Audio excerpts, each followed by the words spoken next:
Hey everybody, this is Herschel Froome from High School Top 200, and this Lindisfarne College review of 2016 has been brought to you by Fineline Barbers. What Vinnie has done from Fineline Barbers is he has joined up with a major barbering supplier, and they're bringing to us the Aotearoa Barber Competition.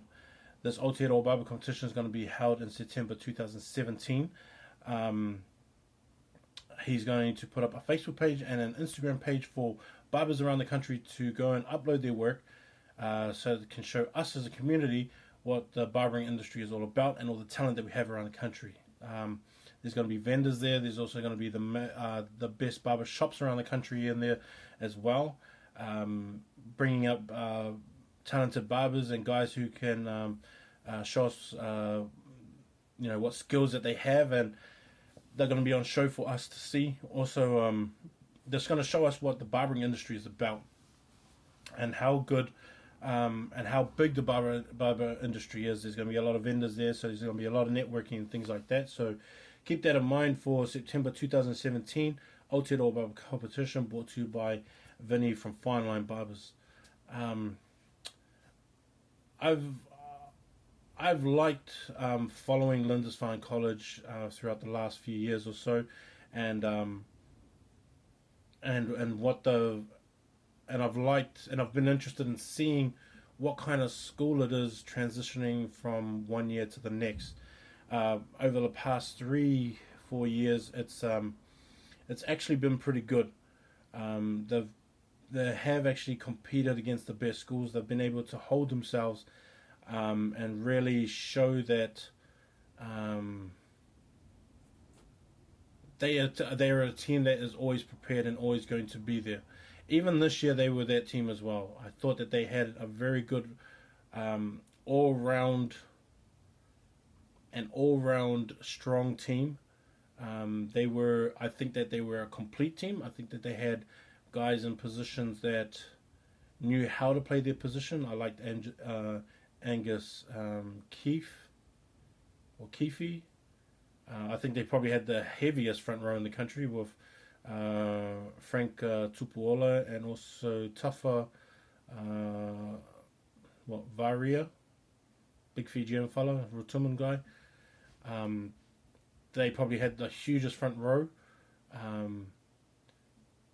Will Gunson was also a captain who I really liked. I thought that he was kind of overlooked a lot and undervalued and underappreciated, I think, within the Wellington region or the Hurricane region. I think he should have had a shot because I think he fits the physical numbers of what you want as a blindside flanker, and I think that he plays with a lot of heart and compassion and also with a lot of pride whenever he goes out there.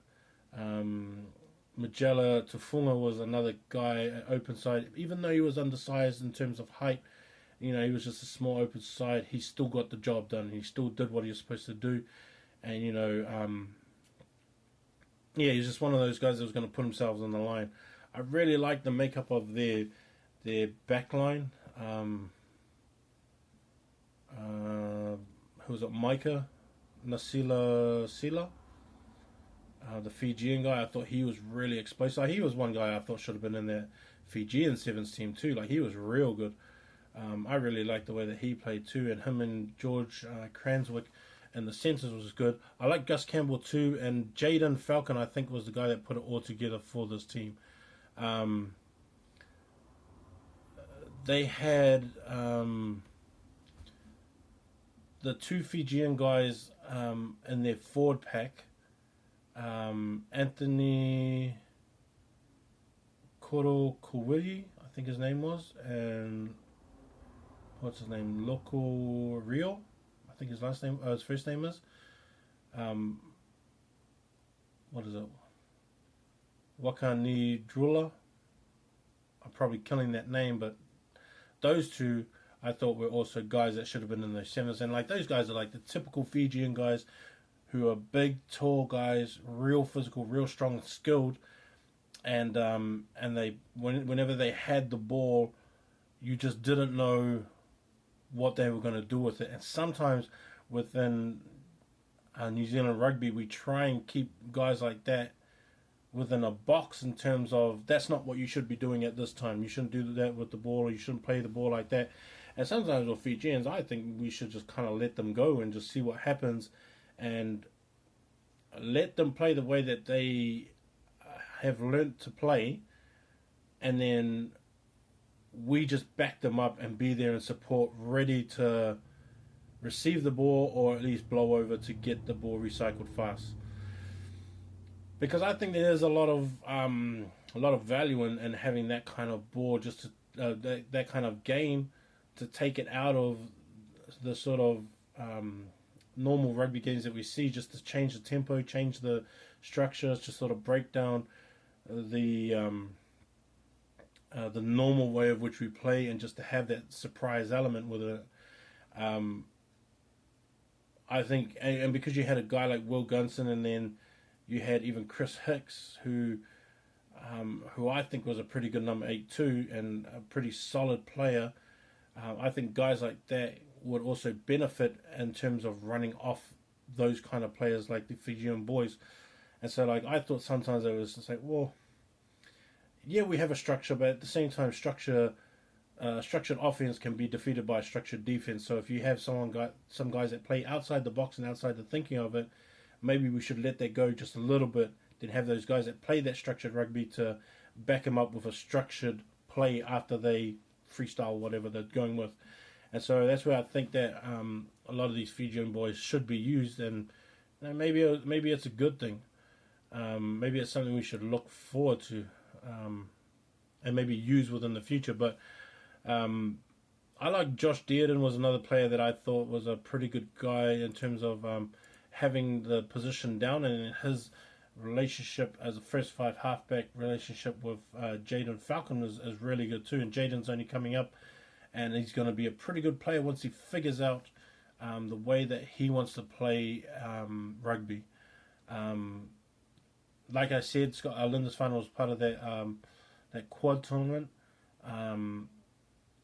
They actually beat St Andrews, which was a surprise somewhat, but it's just the way that it goes. They actually did pretty well against Hastings boys too, 34-12, and the way that we saw Hastings boys blow out some teams, it's straight up embarrassing. But I think that was a pretty good score, 34-12.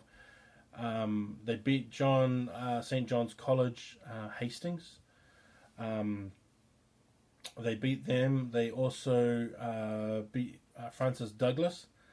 They fell to St Peter's Cambridge and also to Fielding, and slipped by 1 point against Wanganui Collegiate as well.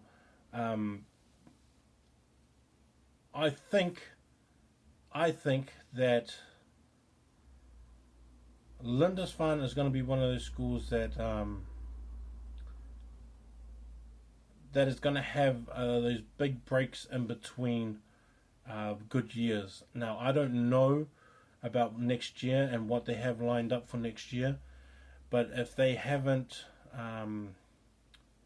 reloaded, and from the guys that I know that are leaving, they're going to have a really hard time next year if they haven't loaded up really good. Jaden, for sure, I know is going to be coming back, and so it's going to be interesting to see what is going to be put around. And George Cranswick will also be back, and Ben Frame is another guy I think is coming back. Josh Combs, but these guys, if you have too many guys that leave all at one time, it's going to be hard. Waitani Nepe is probably another kid that's coming up that should be looked at too, but we're going to find out next year. They had the year that they had this year. They had some pretty bad games, I think, where they could have been a bit better. But with the team that they had, I think they performed pretty well. And we'll see what happens with them next year and what they come back like next year. That's my review for Lindisfarne. I hope they have something ready for us next year, because I think that they can be a productive team depending on what their development and building structure is going to be like. I'm looking forward to that and seeing what's going to happen with them. So keep an eye out for Lindisfarne College, and that's my review for these fellas. That's it. Peace.